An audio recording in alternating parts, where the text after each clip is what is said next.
King Devraj had everything: gold, jewels, and the loyalty of his people.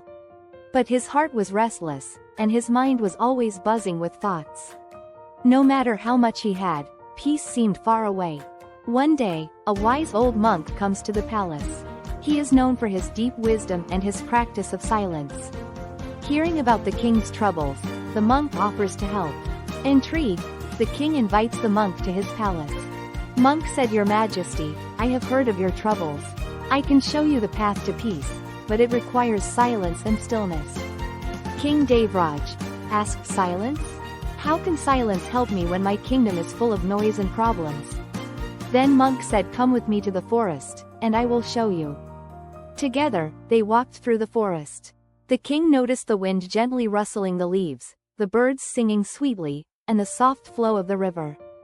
In the silence of the forest, everything felt peaceful. The monk leads the king to a quiet spot by the river. They sit down together in silence. The king waits for the monk to speak, but the monk simply closes his eyes and breathes slowly. The king grows impatient. King Devraj asked, "Why are we just sitting here? I thought you would teach me something." Monk replied, "The lesson is in the stillness, Your Majesty. Close your eyes, listen, and breathe." Reluctantly, the king closes his eyes.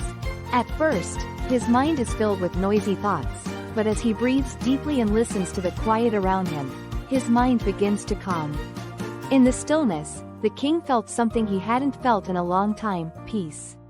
The worries of his kingdom seemed to fade, and in their place, he found clarity.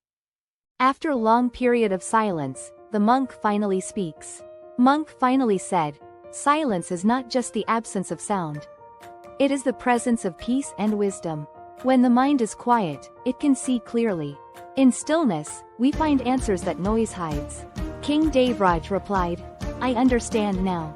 The silence has brought me more peace than any amount of gold or jewels." Monk said, "Remember this, Your Majesty. Whenever the world feels too loud, seek the stillness within you. In that silence, you will find your strength." King Devraj returned to his kingdom, but he was no longer restless. He had discovered the hidden power of silence, the peace and wisdom that comes from stillness. Remember always, when the world feels too loud, remember the power of silence. In stillness, you can find your peace. To hear more such stories of wisdom, please subscribe this channel and press the bell icon below. Thanks for watching.